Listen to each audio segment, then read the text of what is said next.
5/12/2025 को अतहर हुसैन पिता स्वर्गीय मोहम्मद आलम, जो निवासी गगन दीवान थाना लहरी के रहे जिला नालंदा के, वो 40-45 साल एक नौजवान है जो पिछले 20 सालों से फेरी लगाकर कपड़ा बेचता था और जीवन यापन करता है। 3 बच्चे हैं, एक बीवी, और वो जब अपने कपड़े को साइकिल पर लेके बेच के आ रहा था, उसकी गरीबी का हाल ये था कि उसका मोबाइल भी नहीं था, और जब उसकी साइकिल पंक्चर हो जाती है और वो अपना ससुराल में रात ठहरना चाहता है, तो नवादा जिला के रो थाना के भट्टा पहाड़ पर जब वो पहुंचता है, उसकी साइकिल पंक्चर हो जाती है, और साइकिल पंक्चर हो जाने के नतीजे में जब वो साइकिल मेकर की दुकान तलाश करता है, वहीं कुछ सरपसंद अनासिर ने इसको पकड़ लिया, इसका नाम पूछा, इसको बुरी तरह से प्रताड़ित किया और इसके कपड़े उतारे गए, इसके कान को ग्लास से नोचा गया, नाखून उखाड़े गए। मैंने दरिंदगी की और वशीनापन की जितनी भी इंतहा हो सकती है वो सब कुछ करा के दिखाया, जो दरिंदा भी, जंगल का दरिंदा भी शर्माए, ऐसा कुछ किया गया। सुनकर ये भी अफसोस होता है और सदमा हो रहा है कि उनके गुप्तांग में रॉड डाले गए, गर्म सलाखे डाले गए, लोग चूंकि अलाव ताप रहे थे उस वक्त इनको प्रताड़ित करके बिल्कुल मरण जीवन के उन्होंने मौत के कगार पर उतार दिया। भला हो कि वहां बगल ही में नॉन मुस्लिम भाइयों की बस्ती थी, उन लोगों ने 112 पर फोन किया, पुलिस आती है, से उठाकर ले जाती है, 2 दिन तक उसका इलाज होता है और पुलिस के सामने उसने बयान दिया है और ये सारा वाकया बताया कि मेरे पास 8,000 रुपए भी थे और ऐसा मैं ये कारोबार करता था, मुझे फलानी जगह पर लोगों ने मारा है, पूरा बयान है। सुप्रीम कोर्ट की वर्डिक्ट है कि पुलिस के सामने में जो उनका बयान होगा वही काफी है गवाही के लिए। और अफसोसनाक बात यह है कि उनको 10-15 लोगों ने मारा, रात की भीड़ ने मारा, लेकिन पुलिस ने ज्यादती की है कि भारतीय न्याय संहिता के 103(2) के मुताबिक उस पर मॉब लिंचिंग के दफा लगने चाहिए थे, लेकिन उस पर मॉब लिंचिंग का दफा नहीं लगाया गया है। ये सारी कुछ ज्यादती हो रही है, लगता है कि हुकूमत का इकबाल गिर गया है और बिहार में अकलियतों का जीना मुश्किल हो गया है। नीतीश कुमार जी ने जो दावा पेश किया था कि हम कानून का राज चलाएंगे, तो कानून का राज कहीं स्थापित नहीं है। गृह मंत्री बने हैं सम्राट चौधरी साहब, क्या सम्राट चौधरी साहब ये फैसला करके सुना दें कि क्या वो योगी मॉडल पर बिहार को ले जाना चाहते हैं? अगर नहीं तो सरकार ये सुनिश्चित करे कि नीतीश कुमार जी का बयान था, मैं क्राइम को बर्दाश्त नहीं करूंगा, कम्युनलिज्म को बर्दाश्त नहीं करूंगा, करप्शन को बर्दाश्त नहीं करूंगा। नीतीश कुमार जी भी जवाब दें कि ये कम्युनल किलिंग क्यों हुई, जात मजहब पूछ करके भीड़ द्वारा किसी को मारा जाना ये मॉब लिंचिंग है और मॉब लिंचिंग के दफा न बैठाने वाले पुलिस पदाधिकारी को फौरी तौर पर बर्खास्त किया जाए। दूसरा मामला ये है कि 8 कातिलों को गिरफ्तार किया गया है, बकिया कातिलों को गिरफ्तार किया जाए।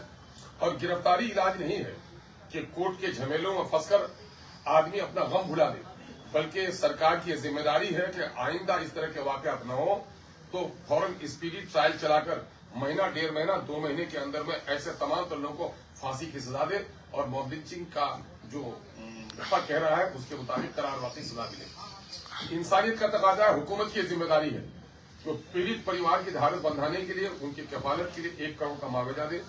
ये सरकार का फेलियर है, मैं नहीं कहूंगा कि मुआवजा, सरकार जुर्माना अदा करे उसको। हमारे जान और माल की हिफाजत की जिम्मेदारी सरकार की है, इसीलिए हम टैक्स अदा करते हैं। हमारे टैक्स के पैसों से अगर सरकार चलती है तो नागरिकों के जान और माल की पहरेदारी उसकी जिम्मेदारी है, सरकार अदा करे फौरी तौर पर। और दूसरा मामला, उसकी विधवा को नौकरी दे, उनके बच्चों की तालीम का नज्म करे। MIM इस मामले में अपने गहरे रंज और गम का इजहार करता है। इस मौके से पार्टी के हमारे जनरल सेक्रेटरी आफ्ताब अहमद साहब भी हैं, पार्टी के 2 MLA हमारे जनाब सरवर साहब और गुलाम सरवर साहब मौजूद हैं और अनकरीब MIM का वफद वहां जाएगा, हालात का जायजा लेगा। हम मुख्यमंत्री से, DGP से, तमाम तरह लोगों से राब्ता करके इस वाक़े का इंसाफ दिलाने की पूरी कोशिश करेंगे। कि अब तक अफसोस है कि वजीर आला की तरफ से कोई बयान नहीं आया, होम मिनिस्टर की तरफ से कोई बयान नहीं आया, अकलियती उमूर के जो हमारे वजीर हैं चुप है। माइनॉरिटी कमीशन की जिम्मेदारी बनती है कि माइनॉरिटी पर जुल्म हो तो उसकी आवाज उठे। ये अफसोसनाक वाकया है। लगता है कि बिहार को कहीं न कहीं से यूपी के मॉडल पर ले जाने की एक नापाक कोशिश कर रही है बिहार का। ये महावीर जैन की धरती है, ये बुद्ध की धरती है, ये सूफी मुनैर की धरती, ये या मुनैरी की धरती है। यहाँ पर जो समाजी समरसता रही है, अगर इसको किसी ने बिगाड़ने की कोशिश की तो बिहार का नहीं, आने वाली नस्लों का नुकसान होगा। हम बिहार गवर्नमेंट से फौरी तौर पर इस सिलसिले में एक्शन चाहते हैं कि गिरफ्तारी ही नहीं है, बल्कि आप ये लाजिम कीजिए कि जिस जिले में भी इस तरह की घटना होगी वहां के DM और SP उसके जवाबदेह होंगे। जब तक ये जवाबदेही तय नहीं करेंगे इस तरह से सरपसंदों का मनोबल, ये जो असामाजिक तत्व है, इनकी हिम्मत बढ़ती रहेगी। हम उम्मीद करते हैं कि बिहार सरकार पर पौड़ी कदम उठाएगी। हम लोग दौरा करेंगे, दौरा करने के बाद जायजा लेंगे और फिर कोशिश करेंगे कि रूबरू वजीर आला से मिले। अगर हमारी बात नहीं सुनी गई तो हम लोग फिर इसके जोरदार सड़कों पर भी अभियान चलाने पर मजबूर होंगे। अतहर के खिलाफ भी एफआईआर दर्ज हुई है, चोरी का आरोप लगाया गया है। भाई मैं कह रहा हूँ कि जब भी लगाया जाएगा, क्या एक आदमी जो साइकिल पंक्चर हो जाती है, एक अकल भी जरा सा जो कॉमन सिविक है आदमी की, एक आदमी की साइकिल पंक्चर हो जाए, जो खुद कपड़े का गेठर लेकर के फिर रहा हो, उस आदमी को चोरी करने जाएगा। वो 20 साल रिकॉर्ड है उसका, 30-30, 40-40 किलोमीटर दूर जाकर के फेरी लगा करके वो कपड़ा बेचता है, और वो आदमी चोरी करने जाएगा। क्या चोरी, अगर मान लीजिए चोरी भी करे, क्या चोरी की सजा है कि आपको पीकर मार डालेंगे आप? चोर डाकू की जमात तो नहीं थी ना कि आपने अचानक हमला किया, मार डाला। एक सिंगल आदमी है, आप 15 आदमी मिलकर से मार रहे हैं, पकड़ के रखते, पुलिस को बुलाते, उसके जुर्म की ये करते। ये जहां भी इस तरह की मॉब लिंच के जहां भी वाकयात हुए हैं, बात को उसको दूसरा रंग दिया गया है और पुलिस उसी से फायदा उठाती है। ये मामला पूरे तौर पर मॉब लिंचिंग का है, पूरे तौर पर धर्म जानकर मार डालने का है, और जो शारीरिक प्रताड़ना की गई है, ये तो समझिएगा तमाम तर दरिंदगी के तमाम तर रिकॉर्ड को तोड़ डालती है। मॉब लिंचिंग की धारा भी नहीं लगी है। लगातार बिहार में कई घटनाएं हुई जिसमें धारा नहीं लगा। वाले ने लगाई है। 15 आदमी जिसको घेर कर मार डालता हो, जिसके साथ इतनी शारीरिक प्रताड़ना की गई हो, जिसका फिजिकल जिसको इतना हरास किया गया हो, मेडिकल रिपोर्ट जिसकी कहती है, जो आकर के बयान दे रहा है, बदन उसके जले हुए हैं, अंग कटे हुए हैं, नाखून उखड़े हुए हैं, कान उनका कटा हुआ है, गुप्तांग में डंडे ये किए गए हैं, और उसके बावजूद भी मॉब लिंचिंग का धारा नहीं। ये कहीं न कहीं से ये खाकी वर्दी वाली की ये लापरवाही है। ये पुलिस पदाधिकारियों पर भी कार्रवाई होनी चाहिए जिन लोगों ने मॉब लिंचिंग के दफात नहीं लगाए। उनकी पत्नी ने एक और आरोप लगाया कि इलाज कराने के लिए बड़े अस्पताल नहीं ले जाया गया। जब वो लोग जाने की कोशिश कर रहे थे तब रोकने के पुलिस ने रोका उनको।